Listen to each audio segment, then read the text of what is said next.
Hey folks, how's it going? Dr. Spin, eclectic album reviews and general musical meanderings. I got another roundup for you, but this was just a little bit different than my past few. I always like to try to show a wide variety of music in my roundups, and this is just reflects how my normal listening habits are. I like a broad variety of music. But at my core, I have a deep-seated love for progressive rock music, and it's something I haven't really been listening to as much the last couple of years.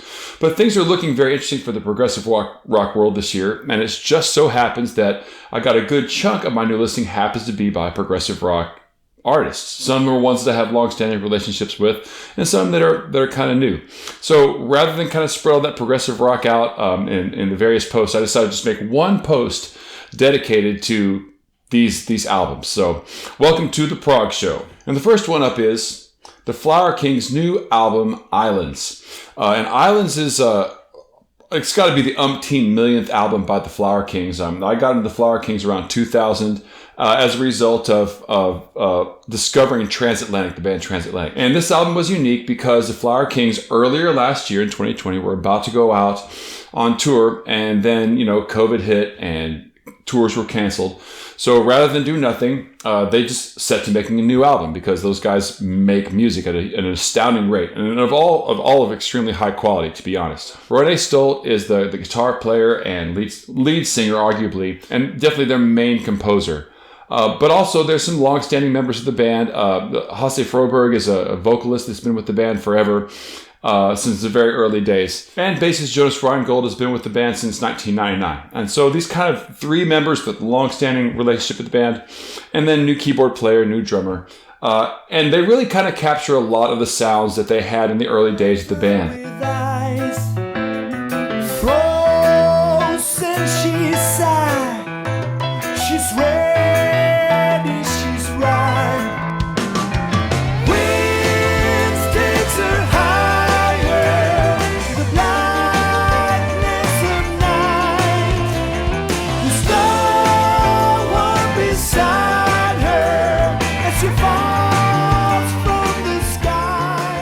Double album, so there's quite a bit of material to get through, but unlike some of their other releases, there's no big epic songs on this album. All the songs are relatively short run times, and if you hear interviews with Ronnie about it, that wasn't really a conscious decision. They just kind of decided not to connect and segue everything up. He recognizes that very often long progressive rock pieces are actually just cleverly arranged short pieces, so rather than go through that, they decided just to keep the pieces relatively short. I think also this is partially due to the recording circumstances that they had to go with on this album, because the entire album was created and recorded at distance. So it's not unusual for Ronnie Stolt to get involved with file sharing. I mean, he's recorded all the Transatlantic albums, at distance for the most part. He recorded a lot of his album with John Anderson that was released a few years ago at distance. But this one actually was entirely written at distance too. There was no meeting where they got down and kind of hashed things out. So the name of the album, as Islands, I think is indicative of the sensation that Ronnie Stolt was having whenever he made the album. And of course, I'm a huge sucker for album art, and this one boasts a true Roger Dean cover. So again, it fits in with that kind of tradition of Yes, kind of psychedelic, surreal album covers, and also reinforces the kind of way that Ronnie Stolt is somehow kind of connected to the Yes family tree now through that album that he did with John Anderson. It helps to kind of solidify that feeling that he's kind of part of that family now, and that feels appropriate. Next up is Gleb Kolyadin's self-titled debut. Now, Gleb Kolyadin is a piano player and keyboardist, playing with a group called I Am the Morning God. It's a Russian duo, him and a female lead singer. And I had one of their albums a couple years ago that I really enjoyed. But I was always very, very impressed with Gleb Kolyadin as a keyboard player. And a couple of years ago, I was kind of involved in these kind of mental experiments with what would happen if, you had a Yes that was entirely made up of new people. What would that look like? What kind of players would fit? And for me personally, Gleb Kolyadin is like sort of the Rick Wakeman's heir apparent. And I say that because he doesn't really experiment with electronic keyboards the same way as Rick Wakeman did and does. He tends to stick just with piano, but he's got these amazing classical conservatory level piano chops. And he takes that technique and applies it to a rock format without betraying the tradition of classical piano playing.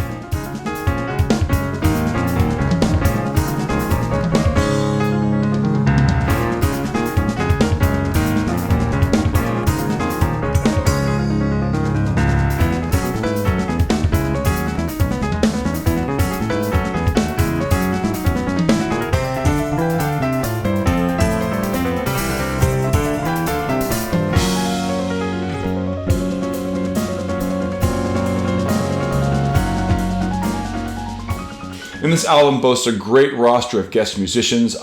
The drummer Gavin Harrison from King Crimson and Porcupine Tree is on this album. Steve Hogarth from Marillion sings lead on a couple of songs. Bassist Nick Beggs and Theo Travis, both of which who played with Steve Wilson and his live bands up until recently. So great kind of progressive rock studio pedigree going on to back this album. The album sells extremely well. His piano playing is fantastic all over it. And I still think that he has the kind of chops that would be very interesting to see in a current version of Yes. These more current versions of Yes have less about the really florid piano chops. It would be very interesting to see Gleb Kolyadin put in that slot, in that situation, to see what he would do in that tradition. And that's particularly interesting right now because it's going to have some interesting discussions about Yes coming up in the coming months with the Arc of Life album coming out. If you don't know what that is, trust me, you will very soon. Okay, next up is Soup's The Beauty of Our Youth. Soup 2 years ago got Album of the Year for me in 2018. And when I got that album, Remedies was the album. When I got that album, it came bundled with it, this album, which is their third album.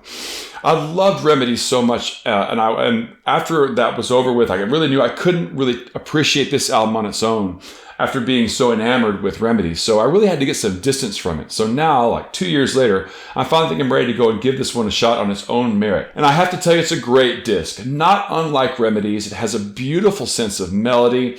It has a very distinctly Nordic feel to it. These guys are from Northern Europe, and really kind of evokes that environment so well. Still changes and holy grounds, but the feeling is all you can see.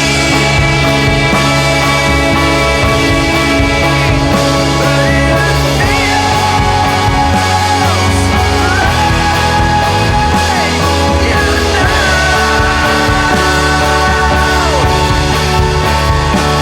We're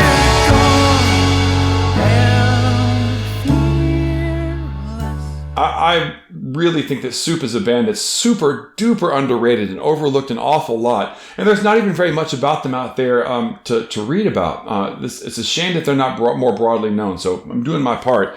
Definitely check out Soup. Remedies, and if you've liked Remedies or haven't checked that one out, also The Beauty of Our Youth is a great disc that I think would be a good introduction to the band. Okay, next up is Leprous Pitfalls. And Leprous is a band that's entirely new to me right now. They don't have any ties, direct ties anyway, to any of my previous prog rock band threads. They were highly suggested on one of my favorite prog rock sites, and I was really impressed with the sound samples that I heard.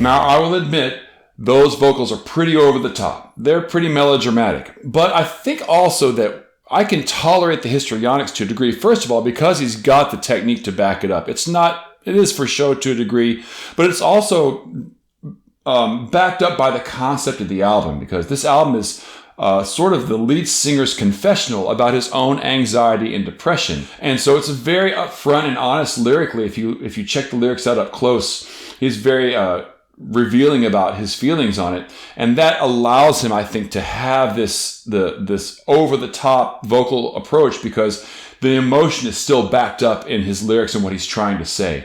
So he's able to sell it. Okay, next up is Glass Hammer's Chronomonaut. Now, I'll be honest, I kind of gave up on Glass Hammer a few years ago. I have often felt like their progressive rock style, even though it's extremely impressive, they're great players, and compositionally what they do is very, very sound. But it just feels a little intellectual and paint by numbers sometimes. But the one album from them that really always sat close to the root of my progressive rock tree was the album Chronometree. And Chronometree is this very interesting concept album they did early in their career, and it's a concept album about this guy who listens to too many prog rock concept albums and kind of goes crazy. And so it's a really fun kind of self-parody that allows them to indulge in progressive rock tropes. And Chronomonaut is kind of the sequel to Chronometree. And rather than the guy just reading lyrics and kind of going batty, apparently the character in the story travels back and forth through time to the 70s to try to, his progressive rock band, to try to get them a hit in the 70s when progressive rock was at its peak.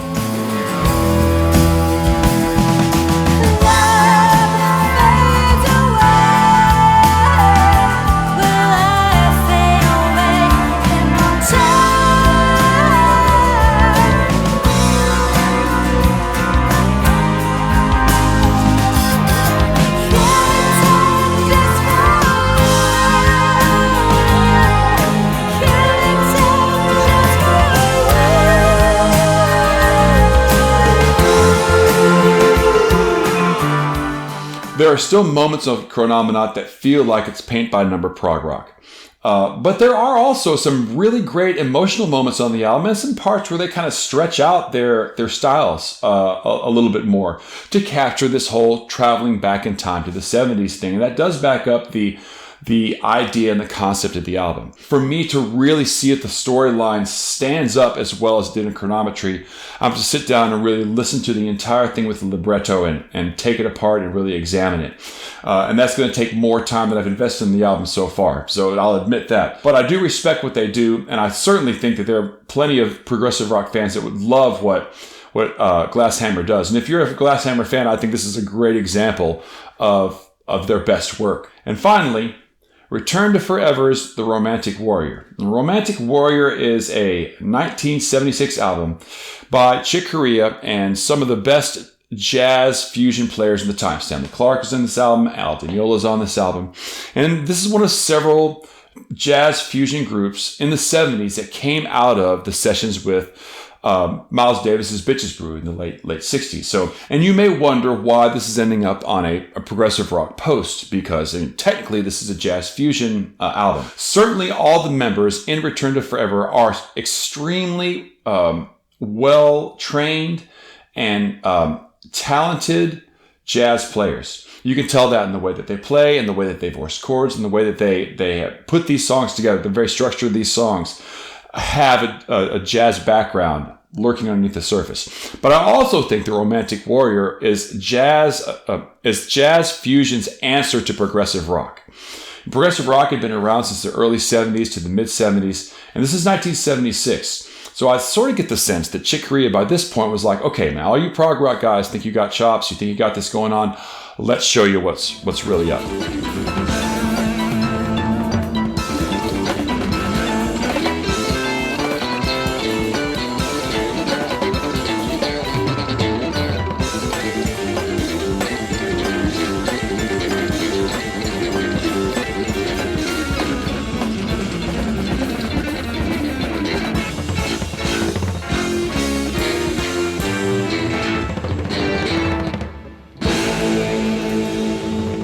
So I personally think that if you view Romantic Warrior as a jazz album, you're going to run into some problems. I mean, it's not a jazz album, it's a fusion album, so it doesn't really purport to be just jazz. But I think it's a lot more gratifying to look at it as the sort of missing link between jazz fusion and progressive rock. I think it's a reaction to progressive rock, and certainly bears a lot of the hallmarks of that style, and of this, especially in the keyboards. I mean, look at Chick Corea in the corner. He's got like all these keyboards stacked up, Rick Wakeman style. And he's playing a lot of, it's all straight eighth type stuff. So lots of really super virtuosic playing. There does come a point where you start to wonder, well, is this just chops for the sake of chops, or is there something more going on? But despite that, all the performances are great. The compositions are engaging. And it's definitely an album, I think, that has a depth that allows for repeated listens, almost infinite listens, because there's just so much going on with the album. So this has been one that a lot of people are big fans of. This album. It's probably one of the best-selling jazz fusion albums of all time, up there with maybe like, Heavy Weather. So, and it's an album that I've never really listened to before. So I'm enjoying getting a chance to crack this one open and maybe see what's underneath the surface, because I love all of these musicians. And so many people have talked about Romantic Warrior that think the time had come to go with it. So that's what I had this time around, the Prog episode of my roundup for this beginning of the year season. And so thanks for hanging out with it. If you like the video, please like and subscribe and then share it out with your friends. I'll be putting some songs up from this post up on my Spotify list. Next week, I'll get back to a little bit more of my eclectic styles as I plod forward through my new music. And until then, I'll catch you guys on the flip side.